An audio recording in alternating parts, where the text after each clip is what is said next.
So when we are talking of holy scriptures, please don't bring tribalism into it. To whom the scriptures was given. The scripture was not given to our fathers in Yoruba land. No, the scripture was not given to the Europeans. The scripture was not given to the Canadians, not to the Americans. The scriptures was given to the Jews.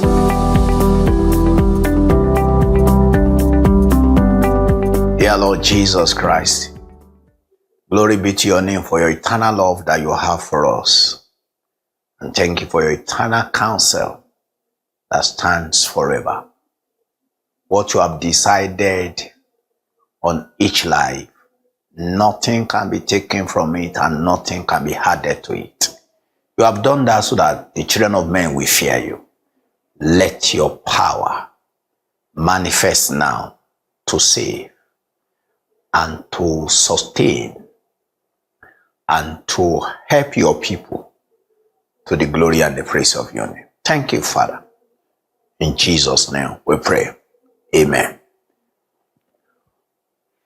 I'm still on the subject of the glory of Jesus' coming being anticipated in the Old Testament. The saints of old were waiting and they were longing for Jesus' coming because God has spoken about his coming in the law, that is in the Pentateuch, the 5 books of Moses, Genesis, Exodus, Leviticus, Numbers, and Deuteronomy. And God has also spoken about him also in the prophets. So they were waiting.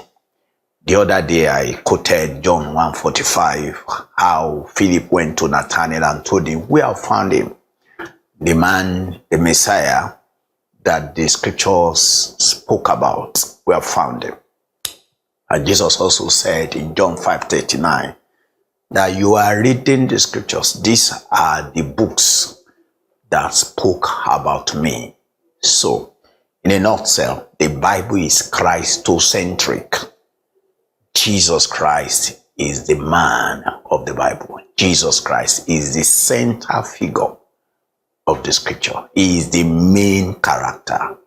Yes, Jesus is the man of the Bible. Now, I still want to show you what the scripture says about him. Now, how he himself referred to the Old Testament writings about him. Follow me into the book of Matthew chapter 22, verse 42 to 46. Matthew chapter 22 from verse 42 to number 46. What do you think about the Christ? Whose son is he? They said, the son of David. He said to them, how then does David by the Spirit call him Lord, saying? I need to quickly tell everybody, believers and unbelievers, that all men who spoke about Jesus, who wrote about Jesus, did not write from their brain, did not write from their volition. The scripture said there is no prophecy that is of the will of man. Men of old prophesy. They spoke as they were moved by the Spirit. All that David wrote about Jesus was not the flesh and blood that revealed it to him. There is no guru in human brain that will write any profound spiritual truth. There is no great a person can be in intellectual power that will write anything that is holy. No, that is beyond human being. That is beyond human being. David did not write by himself, and he did not write for himself. It was the Holy Spirit. Look at Jesus now. He said to them, how then does David by the Spirit call him Lord? That is, was the Holy Spirit. The Holy Spirit is the author of the Bible, though he walked through human instruments. Yeah, that's how the scripture came to be.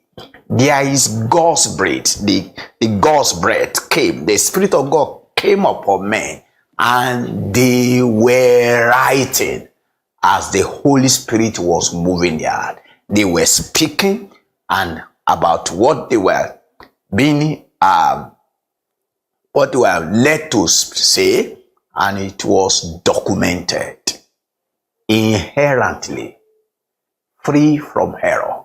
Look at Jesus said, whose son is he? They said the son of David, all right? How then does David, by the Spirit, call him Lord, saying, Jesus now quoted Psalm 110, verse 1. The Lord said to my Lord, the Lord said to my Lord, God the Father, tell the Lord, my Lord, God the Son, sit at my right hand until I put your enemies under your feet. Now, listen to Jesus. If David then calls him Lord, how can he be his son? Now, listen. This was a conversation between Jesus and the Jews, not Jesus and Arabic people, not Jesus and Yoruba people. So when we are talking of Holy Scriptures, please don't bring tribalism into it. He was not speaking to the Europeans, neither was he speaking to the Americans or the Canadians. He was speaking with those who have the Scriptures, to whom the Scriptures was given. The Scripture was not given to our fathers in Yoruba land. No. The Scripture was not given to the Europeans. The Scripture was not given to the Canadians, not to the Americans. The Scriptures was given to the Jews. So he was speaking to them. He now said, if David then calls him Lord, how can he be his son? And there is no impersonation. If you can impersonate David in your religion, call him another name. That's your trouble. And you have just created a mess for yourself. Say, if David then calls him Lord, how can he be his son? No one was able to answer him a word. And from that day on, no one dared to question him any longer. Let me give you another scripture. In Matthew 23:39. It is good for me to read it from verse 37. Matthew 23, from 37 to 39.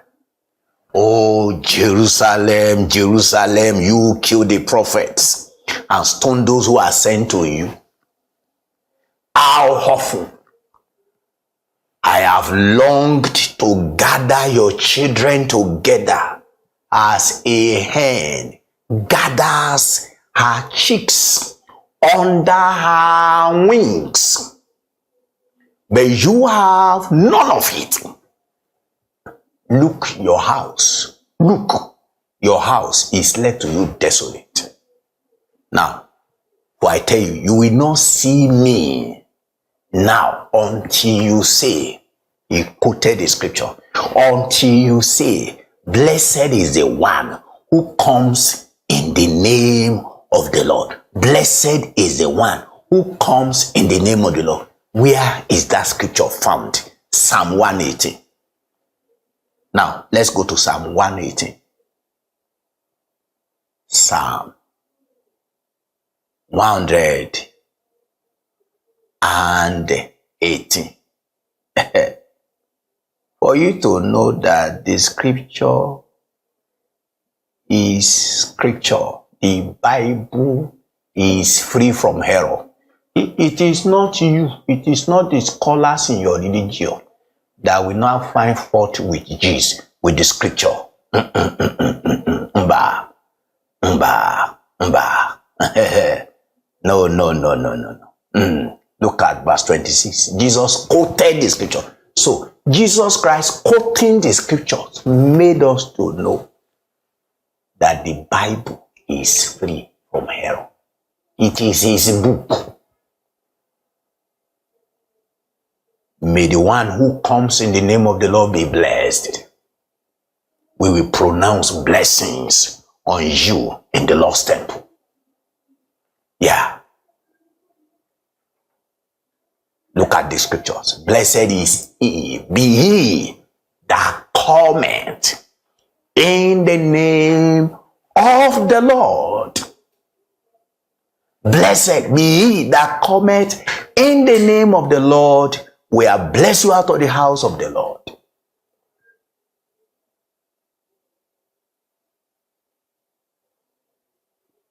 Now, that is the testimony of Jesus Christ. That was his last words before he went to the cross, to Jerusalem. He wept over the city. He wept over the city. He wept over the city and said, you will not see me again. No? The next time you are going to see me is the day that you will all say, blessed is he, when he will appear in the sky. They will now know, they will see him whom they have crucified. Let's see the testimony of the scripture concerning Judas, the betrayer of Judas. In John 13, verse 18, what am I saying does not refer to all of you.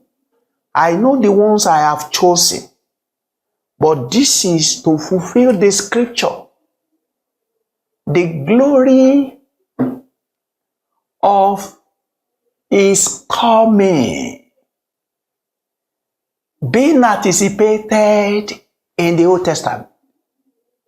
The glory of his coming, that the saints of old, the Jews, they were waiting, they were longing, they were expecting his coming. Because the Holy Spirit have written about him through the prophet, through Moses, in the law, in the prophet, in the psalm, concerning his betrayer. Jesus was speaking. What am I saying does not refer to all of you. I know the ones I have chosen. But this to fulfill the scripture, and he quoted the scripture, the one who eats my bread has turned against me. Which scripture did he quote? Psalm 41, verse 9. Let's go there. Psalm 41. Verse 9. Psalm 41, verse 9. Psalm 41, verse 9. Listen to the scriptures. Even my close friend, whom I trusted, Jesus trusted Judas. He made him the treasurer of his team. The one who shared meals with me has turned against me.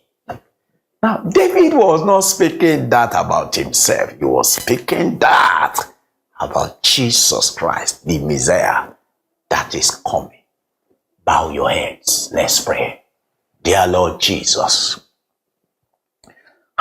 give your people understanding. The truth is plain. Every distortion about your truth, I nullify it in the name of Jesus. And every act and every effort of men to distort this truth, to create confusion and lead myriads of men to hell, Lord, I cancel this effort, I nullify in the name of Jesus Christ. Every conspiracy against the truth, so that your elect will be damned eternally. Lord, we truncate this conspiracy, and we destroy the power of this conspiracy by the power of the truth. You said, your people will know the truth and they will be free. Lord, as many that is hearing and that will hear, I decree liberty from hell, that you come and come to Christ, the source of eternal salvation. Thank you, Lord. In Jesus' name we pray. Amen.